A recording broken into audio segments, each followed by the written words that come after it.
Living as I have a varied career, I have at times tackled things that were well nigh impossible of accomplishment, and curiously enough, I have gained but little knowledge thereby.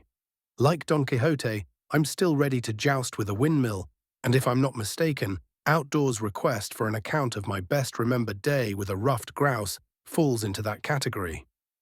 In looking over almost 40 years of grouse hunting, I find that I have been singularly blessed. Born of hunting stock, reared on wild moose milk, and educated in the school of woodcraft, I learned early in life that in my case, money was but a medium of exchange for freedom to roam the out of doors, and until the present world melee broke out, I have never let work interfere too seriously with my hunting and fishing. To choose from 1,000 days afield, one more memorable than all the others, seems like another of those impossible tasks, for as I pause a moment in retrospect, glorious day upon glorious day comes trooping back to thrill me anew. Yet always when I turn my train of thought backward to review the fullness of my years, I invariably think first of one particular time. Exactly 20 years have elapsed since the tale appears on this printed page, yet I can still remember the crisp tang of the autumn air, the complaining murmur of the stony vexed brook, and the thunderous tumult of rising grouse as plainly as though it were but yesterday that it happened. It must be that this is my best remembered day. Grouse have been plentiful for several years, but they were just beginning to drop off on their periodic decline. There was still enough left for fair shooting, but I remember that we crossed off several of the best covers from our list, when we deemed we had reduced their number to that which would only safely assure another year's crop. It was disturbing to know that they were growing scarce, for while we had no desire to kill more than we then were, we longed for the easy conscience that comes with knowing that the seasonal take is but a small part of an abundant surplus. Then a native told us about the mountain valley. Usually I discount such stories by several 100%, and then find that I have been too liberal, but there was an earnestness in the fellow's voice and a truthful look in his eye that sold me. We memorized his directions, went home for a night's rest and an extra supply of ammunition, and returned the following morning. There is a pleasurable thrill in looking upon a new hunting country for the first time, but now it was intensified, for I instinctively knew that in this remote mountain valley lay covers that were practically virgin.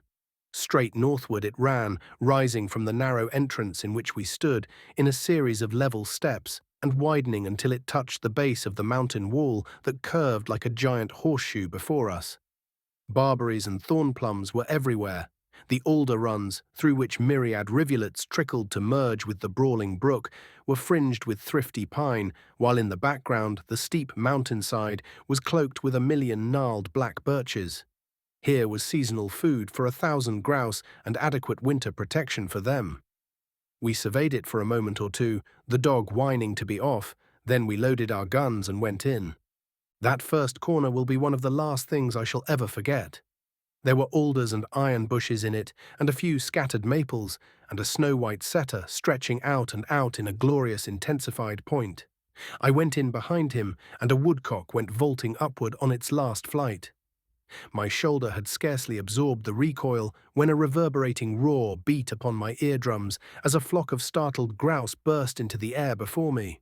I remember how I dumped one back to earth with the left barrel, then broke the gun, flipped out the right empty case, slid a fresh one in its place, and caught the last bird just as it was clearing the top of a maple 40 yards away.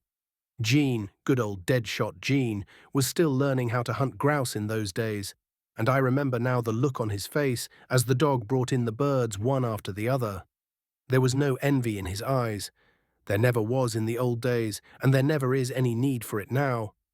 But there was a puzzled wonderment in them and a hint of awe and admiration. We stowed the birds away and sent the dog ahead to pick up the singles, which to my mind is the sportiest of all upland shooting.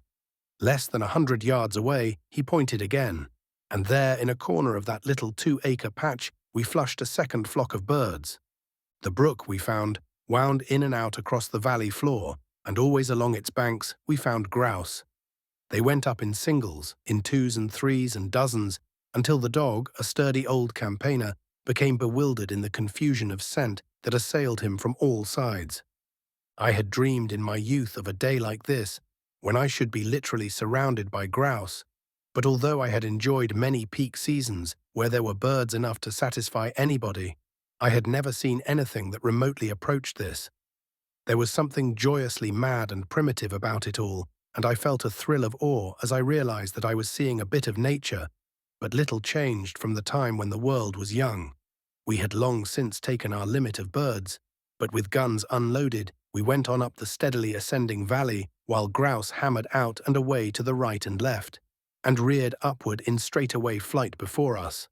At the upper end of the valley, where the almost unscalable sweep of the mountains crowded in upon it, we found the granddaddy of all grouse flocks.